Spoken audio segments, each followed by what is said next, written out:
नमस्कार मेरे विद्यार्थियों, स्वागत है आप सभी का करंट क्लासेस के यूट्यूब चैनल पर। और देखिए विद्यार्थियों, आज का जो टॉपिक है, आज की जो क्लास है, ये उन सभी विद्यार्थियों के लिए बहुत इंपॉर्टेंट होने वाली है जिन्होंने अभी अभी 11th में साइंस स्ट्रीम को चुना है। यानी कि हम यूँ कहें कि जिन्होंने अभी PCM फिजिक्स केमिस्ट्री मैथ और PCB physics chemistry bio stream को चुना है, उन सभी स्टूडेंट्स के लिए ये वीडियो बहुत ही खास होने वाला है।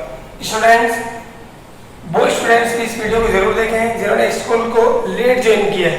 बहुत सारे स्टूडेंट्स लेट ज्वाइन करते हैं जिसके कारण ये जो टॉपिक है अवकलन या डिफरेंशिएशन आपका निकल जाता है। फिजिक्स में बहुत ही खास और इम्पोर्टेंट टॉपिक है। वैसे एक्चुअलिटी में ये टॉपिक मैथमेटिक्स का है, लेकिन फिजिक्स में इसका बहुत ज़्यादा यूज है, बहुत इंपॉर्टेंट है। ठीक है, तो स्टूडेंट देखिए स्टार्ट करते हैं, वीडियो जरूर देखें और उन सभी विद्यार्थियों को भी साथ में शेयर करें जिन्होंने अवकलन डिफरेंशिएशन नहीं पढ़ा है। चलिए देखिए स्टूडेंट्स, टॉपिक है हमारा अवकलन यानी कि डिफरेंशिएशन। बिल्कुल बेसिक से, बिल्कुल जीरो लेवल से आपको समझाने का प्रयास करेंगे। देखिएगा, एक छोटा सा मैं आपसे मैथमेटिकली क्वेश्चन पूछता हूँ। देखिए भाई कि मैथमेटिकल गणितीय रूप से राशियां कितने प्रकार की होती हैं? मैथमेटिकली राशियां या क्वांटिटीज कितने टाइप की होती है? दोनों ही मीडियम्स को साथ में लेकर के चलेंगे, इंग्लिश मीडियम और हिंदी मीडियम। तो दोनों टाइप के स्टूडेंट्स वीडियो देखिएगा। राशियां या क्वांटिटी कितने टाइप की होती है? तो राशियां मैथमेटिकली अगर हम लोग बात करें तो दो टाइप की होती है। एक तो कांस्टेंट मींस अचर, कांस्टेंट जिनकी वैल्यू क्या रहती है? कांस्टेंट रहती है या सेम रहती है, जिनकी वैल्यू चेंज नहीं होती, वो कौन होते हैं? अचर। और जिनकी वैल्यू चेंज होती है वो कौन सी क्वांटिटीज होती है? वेरिएबल मींस चर राशि। तो यहाँ आपके लिए राशि कितने प्रकार की होगी? दो, अचर और चर, यानी quantities constant and variable. Constant जिनका वैल्यू अदर वैल्यूज पर डिपेंड नहीं करता, या हम यूँ कहें कि इनका वैल्यू क्या रहेगा? सेम रहेगा, कभी चेंज नहीं होगा। एग्जाम्पल, कोई भी नंबर 4, 5, 1, 2, 3, कोई भी नंबर, वो किसका वर्क करेगा? अचर का। और वही हम लोग बात करें चर राशियों की या वेरिएबल्स की, तो इनकी वैल्यू क्या होती है? चेंज होती है। और इनको हम लोग किस तरीके से डिनोट करेंगे? x, y, z, इस तरीके से, यानी अल्फाबेट्स की फॉर्म में इनको हम लोग डिनोट करते हैं। x की वैल्यू 1, x की वैल्यू 2, एज रिक्वायरमेंट, आपकी आवश्यकता के अनुसार x की वैल्यू क्या हो जाती है? चेंज हो जाती है। इस टाइप से क्वांटिटी कितना टाइप की है? दो टाइप की, कांस्टेंट और वेरिएबल। कांस्टेंट और वेरिएबल यानी कि अचर और चर। चलिए बहुत बढ़िया, आगे हम लोग बात करें तो चर राशियों की बात करेंगे, यानी कि वेरिएबल्स की बात करेंगे। वेरिएबल्स की अगर हम लोग बात करें तो वेरिएबल्स कितने टाइप के होते हैं? दो टाइप के। अच्छा, कौन कौन से? Very good. देखिए अभी इंडिपेंडेंट और डिपेंडेंट। इंडिपेंडेंट और डिपेंडेंट यानी कि हम लोग बात करें तो एक तो होते हैं आपके पास में परतंत्र और एक होते हैं स्वतंत्र। ये हो गया आपके पास में स्वतंत्र और ये हो जाएगा परतंत्र चर। परतंत्र चर और स्वतंत्र चर। यहाँ से क्वांटिटीज कौन सी? वेरिएबल क्वांटिटीज, चर राशियां कितने प्रकार की हुई? दो प्रकार की। कौन कौन सी? इंडिपेंडेंट यानी कि स्वतंत्र चर, डिपेंडेंट परतंत्र चर। ठीक है, देखिए किस तरीके से एक एग्जांपल से मैं आपको समझाता हूँ। आपने लिया y = 2x + 1। गुड, आपने इक्वेशन लिखा y = 2x + 1। आपने यहाँ पर x की वैल्यू पुट की 0। x की वैल्यू 0 पुट करोगे तो y कितना आएगा? जल्दी बताओ। x की वैल्यू 0 पुट करोगे तो y की वैल्यू 1। x की वैल्यू अगर आपने 1 पुट की तो y कितना आएगा? x की वैल्यू 1 पुट करोगे तो y कितना आएगा? 3। x की वैल्यू 2 पुट करोगे तो y कितना आएगा? अच्छा, 2 to the 4 + 1 5। इसका मतलब क्या हुआ? आपने x की वैल्यू 0 से 1 पुट की, 1 से 2 पुट की, तो कौन चेंज हुआ? y। कौन चेंज हुआ? y। आपने किसकी वैल्यू चेंज की? x की। सेल्फ किसकी वैल्यू चेंज हुई? y की। आपने x का मान बदला, किसका मान खुद ही बदल गया? y का बदल गया। आपने x की वैल्यू 0 पुट की, y 1 आया। x की वैल्यू 1 पुट की, y 3 आया। x की वैल्यू 2 पुट की, y 5 आया। जैसे जैसे आप x की वैल्यू चेंज करोगे वैसे वैसे किसकी वैल्यू चेंज होगी? y की। यानी कि y जो है वो x के रिस्पेक्ट में चेंज हो रहा है, यानी x चेंज करोगे तो कौन चेंज होगा? y। x को अगर चेंज करोगे तो कौन चेंज होगा? y। यानी कि y कौन सी राशि है? y कौन सी क्वांटिटी है, तो y डिपेंड करेगा किस पे, x पे। x चेंज करोगे तो y चेंज होगा, x चेंज नहीं करोगे तो y चेंज भी नहीं होगा। अगर x को नहीं बदलोगे तो y का मान भी नहीं बदलेगा। इसका मतलब y क्या है, डिपेंड कर रहा है किसके ऊपर, x के ऊपर। ओके, तो y क्या हुआ, परतंत्र यानी कि डिपेंडेंट, और x कौन हुआ, स्वतंत्र यानी कि इंडिपेंडेंट। नहीं आया, नहीं आया समझ, वेरी गुड। तो y चेंज हो रहा है किसके रिस्पेक्ट में, x के रिस्पेक्ट में, यानी कि y कौन है, निर्भर करता है किसके ऊपर, x पर। यानी y तो हुआ परतंत्र और x क्या हुआ, स्वतंत्र। लेकिन परमानेंट आपको ये याद रखने की आवश्यकता नहीं है कि x जो है वो स्वतंत्र होगा और y जो है वो परतंत्र होगा। अगर आपका कोई एग्जांपल इस तरीके से है, x is equal to 2y plus only 2y, only क्या ले लिया, 2y। तो यहाँ आप वैल्यू पुट किसकी करोगे, y की, y का पुट किया 0, x में कितना आया 0। अगर आपने y की वैल्यू पुट कर दी 1, अच्छा तो x कितना आएगा, 2 बन जा 2। अगर y की वैल्यू आपने 2 पुट की तो x की वैल्यू कितनी आने वाली है, 4। इसका मतलब अब आपने किसकी वैल्यू चेंज की, y की। अब आपने किसका मान बदला, y का। खुद ही कौन बदल गया, x। y का मान बदलने पर अब कौन बदल रहा है, x। पहले क्या हो रहा था, x का मान बदलने पर कौन बदल रहा था, y। अब y का मान बदलने पर कौन बदल रहा है, x। इसका मतलब अब x निर्भर कर रहा है किसके ऊपर, y पर। यानी x चेंज होगा किसके रिस्पेक्ट में, y के में। यानी x बदलेगा किसके बदलने पर, y के बदलने पर। तो x कौन हुआ, परतंत्र, y क्या हुआ, स्वतंत्र। परमानेंटली आपको ये याद करने की आवश्यकता नहीं है कि कौन स्वतंत्र है और कौन परतंत्र है। ये डिपेंड करेगा कि आप किसकी वैल्यू पुट करोगे और किसको चेंज देखोगे। नहीं आया समझ, वेरी गुड। तो यहाँ से देखिए, स्वतंत्र चर और परतंत्र चर, इंडिपेंडेंट और डिपेंडेंट वेरिएबल, ये आपको क्लियर नहीं हुआ, वेरी गुड, ये आपको क्लियर हो गया। यहाँ से पता लग रहा है कि जब हम लोग x की वैल्यू चेंज करेंगे तो y की वैल्यू चेंज हो जाएगी, और जब हम y की वैल्यू चेंज करेंगे तो x की वैल्यू भी चेंज हो जाएगी। तो यहाँ पर आप क्या करोगे, change in y with respect to x। यहाँ क्या लिखोगे, इस वाले एग्जांपल से चेंज इन d, d से हमने किसको डिनोट कर दिया, change in y। d means change in y with respect to change in x। x के रिस्पेक्ट में किसका चेंज हो रहा है, y का। x के रिस्पेक्ट में किसका चेंज हो रहा है, y का। तो इसको पढ़ेंगे क्या, change in y with respect to x। x के सापेक्ष y के मान में परिवर्तन, क्या पढ़ा होता है इसको, x के सापेक्ष y के मान में परिवर्तन। और यहाँ पे अगर लिखना चाहोगे, यहाँ से क्या लिखोगे, सर यहाँ x चेंज हुआ था, किसके रिस्पेक्ट में हुआ था, y के में हुआ था। तो जिसके रिस्पेक्ट में चेंज होगा उसे नीचे लिखेंगे, जिसमें चेंज होगा उसे ऊपर लिखेंगे। नहीं आया, आया कि नहीं आया, वेरी गुड। यहाँ से y में चेंज हुआ था तो हमने उसको क्या लिखा, ऊपर। किसके रिस्पेक्ट में हुआ, x के में, तो उसको हमने क्या लिखा, नीचे। जिसमें चेंज होना है उसको ऊपर, जिसमें चेंज करना है उसको ऊपर, जिसके रिस्पेक्ट में करना है उसको नीचे। आया कि नहीं आया, वेरी गुड। इसको पढ़ेंगे, change in y with respect to x, x के सापेक्ष y में परिवर्तन। Change in x with respect to y, y के रिस्पेक्ट में y के सापेक्ष x का x में परिवर्तन। आया नहीं आया, आया नहीं आया, आया नहीं आया, वेरी गुड। इसको क्या पढ़ोगे, dy अपॉन, अगर dt लिख दिया तो हम इसको क्या पढ़ोगे, आप बताइए, जल्दी बताइए। dy upon dt means t के रिस्पेक्ट में change in y, change in y with respect to t, change in y with respect to t। यानी कि t के सापेक्ष y के मान में परिवर्तन, t के सापेक्ष y के मान में परिवर्तन। और अगर लिख दिया हमने dx अपॉन dt, इसको क्या पढ़ोगे, x के मान में t के सापेक्ष परिवर्तन, या t के सापेक्ष x के मान में परिवर्तन। Change in x with respect to t, change in x with respect to, change in x with respect to t। आया नहीं आया, ओके।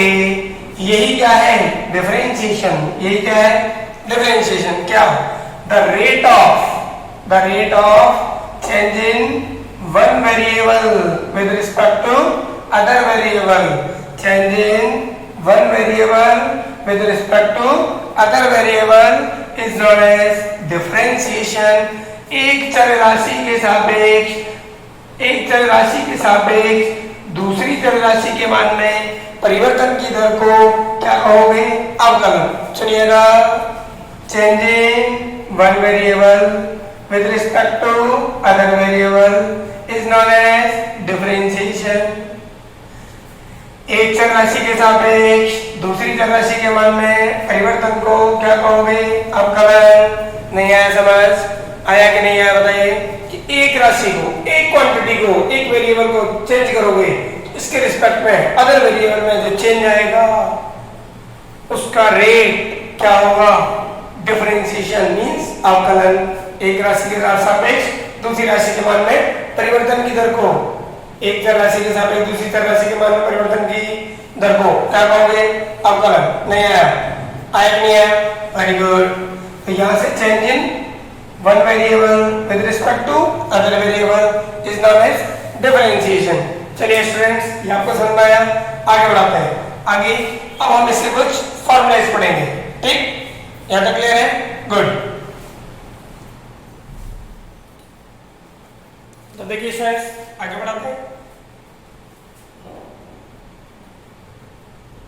अवकलन के सूत्र, अवकलन के सूत्र यानी कि फॉर्मूलेज ऑफ डिफरेंशिएशन,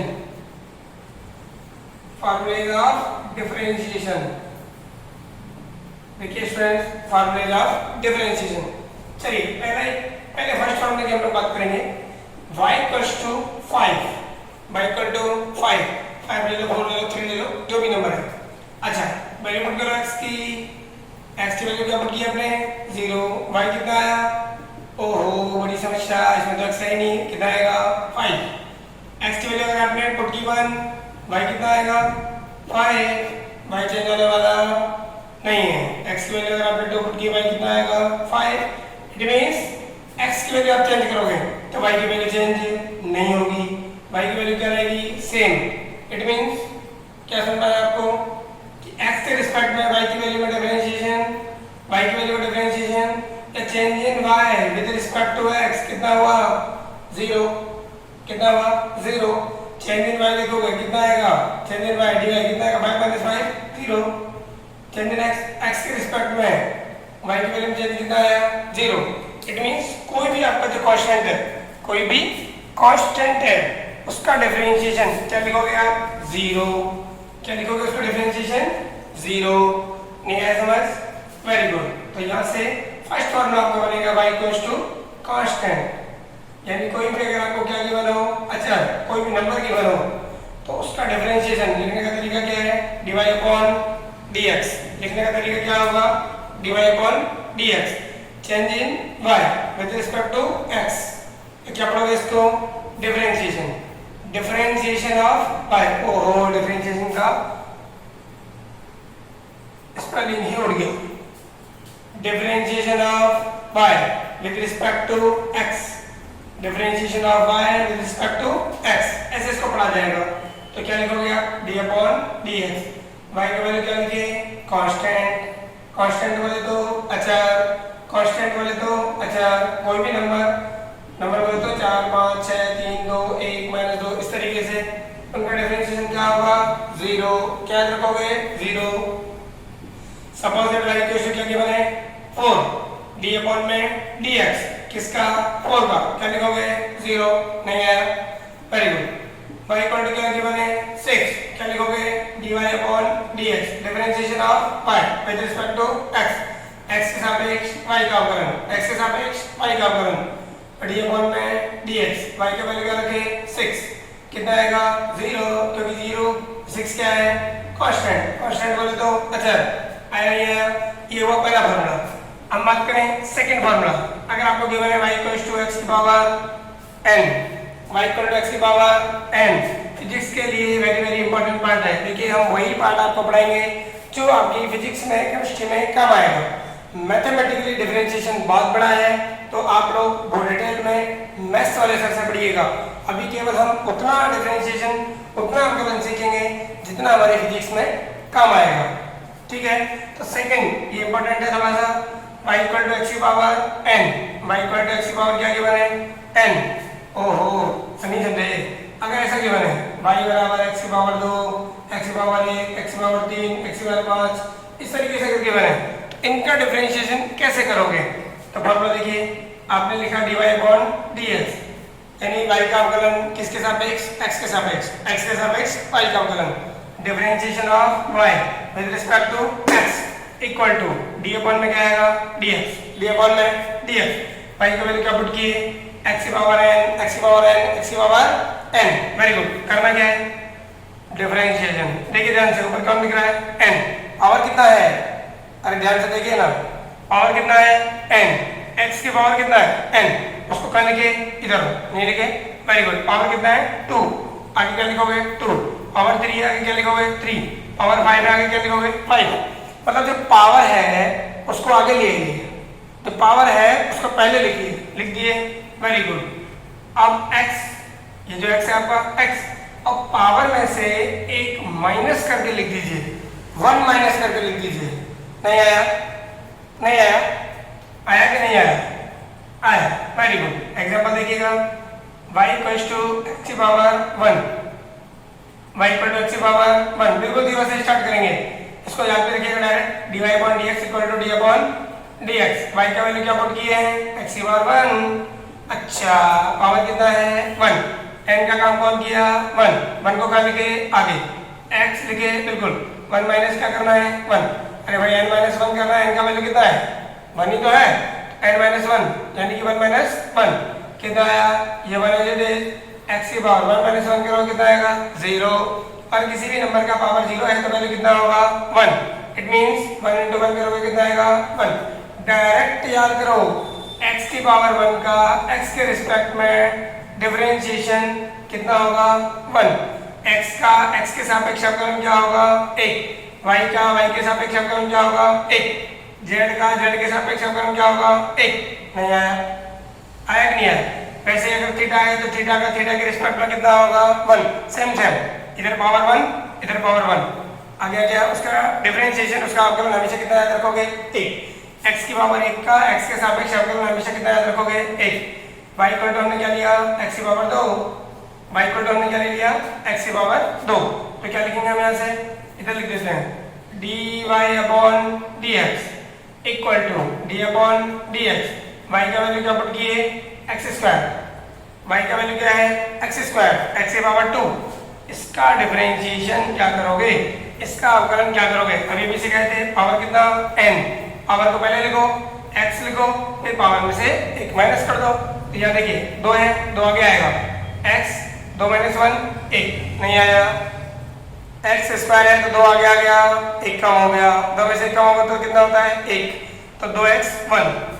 वैसे अगर आपने लिया y इक्वल्स टू x की पावर 3, तो dy अपॉन में क्या लिखोगे dx, फिर d अपॉन में dx, y का वैल्यू क्या पुट किए x की पावर 3 का लिखोगे पहले, पावर में से कम करो, 2 में से 3 में से कम करो कितना आएगा 2, डायरेक्ट बता पाओगे नहीं बता पाओगे, x की पावर 3 का क्या होगा 3x स्क्वायर, 3 आगे आ गया, पावर में से कम कर दिया, अच्छा x की पावर 5 का क्या होगा, जवाब दीजिए फटाफट, इतना टाइम थोड़ा ना लगता है, x की पावर 5 आगे आएगा, 5x 4 एक कम कर दो 5x 4, अच्छा x की पावर 20 का कितना होगा, 20 को आगे ले आएंगे, 20 को आगे ले आएंगे, उधर 19 लिखेंगे, नहीं आया, x की पावर 40 का क्या होगा, 40 आगे लिखेंगे, x की पावर 39 लिखेंगे, 39 हो गया, x की पावर 50 का कितना होगा, x की पावर 50 कितना होगा, x की पावर 50 का हो जाएगा, 50 आगे आएगा, x की पावर 49 बचेगा, आया नहीं आया, वेरी गुड।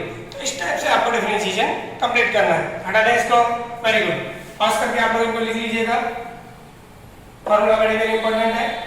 देखिए नेक्स्ट अगर हम लोग पढ़ते हैं, एक एग्जांपल आप लिखिएगा, y इक्वल्स टू, अगर हम लिए अंडर रूट x, करके बताओ, 3 मिनट का टाइम है, 3 मिनट का टाइम है, नहीं होगा, हो जाएगा, कॉपी करना, लेकिन नहीं बैठे हो तो कैसे करोगे, dy अपॉन में dx, देखिए हम ही करा देंगे, d अपॉन में dx, y का वैल्यू क्या लिखे, सर ये जो रूट x है, क्या हम इसको x की पावर 1/2 लिख सकते हैं, अरे लिख सकते हैं भाई, अंडर रूट जो है उसको हटाओगे तो पावर कितना हो जाएगा 1/2, मतलब अंडर रूट को हम लोग पावर 1/2 लिख सकते हैं, समझे नहीं समझे, समझेंगे काहे नहीं समझेंगे, देखिए भाई x की पावर 1/2, x की पावर कितना हुआ 1/2, x की पावर n का वैल्यू कितना हुआ 1/2, सर पहले 1/2 को लिखिए, फिर x की पावर 1/2 में से 1 को माइनस करिए, कर दिया 1/2 एज इट इज x की पावर।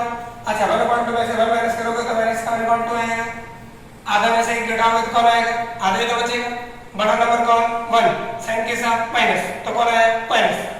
अच्छा ऐसा है तो 1/2 इस x की पावर माइनस 1/2 को नीचे लेकर के जाओगे तो क्या पावर का साइन चेंज नहीं होता, होता है, नहीं पता है तो जान लीजिए कि ऊपर से नीचे लेके जाएंगे तो पावर का साइन चेंज हो जाएगा, नीचे से ऊपर लेके जाएंगे तो पावर का साइन चेंज हो जाता है, ऊपर प्लस है तो माइनस, नीचे अगर माइनस है तो ऊपर जाके प्लस, समझे, तो ऊपर माइनस था नीचे कैसे लेके पावर का साइन चेंज हो गया।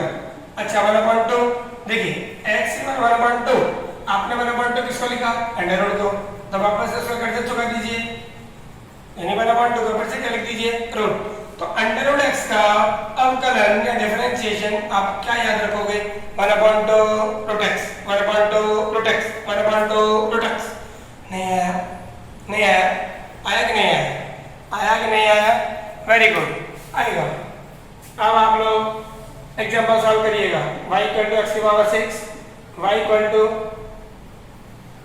और यहाँ हम लिख दिए हैं x की पावर 7, नहीं लिखेंगे, x की पावर हम लोग लिख दिए 3/2, y = x की पावर 5/3, y = x की पावर और यहाँ लिख दिए हैं माइनस का 1/2। इनको सॉल्व करिएगा और कमेंट बॉक्स में आंसर जरूर बताइएगा, आगे के फॉर्मूले नेक्स्ट क्लास में, ठीक, वेरी गुड। तो वीडियो देखना ना भूलें और जितना ज़्यादा हो सके अपने दोस्तों के साथ में शेयर करें, अवकलन अपना कंप्लीट करें। 11th क्लास की फिजिक्स में वेरी इंपॉर्टेंट है, मैथमेटिक्स का पार्ट है लेकिन फिजिक्स में बहुत ज़्यादा काम आने वाला है। हो जाएगा, जय हिंद जय भारत। वीडियो को शेयर करना ना भूलें, चैनल को सब्सक्राइब करें और दोस्तों के साथ शेयर करें।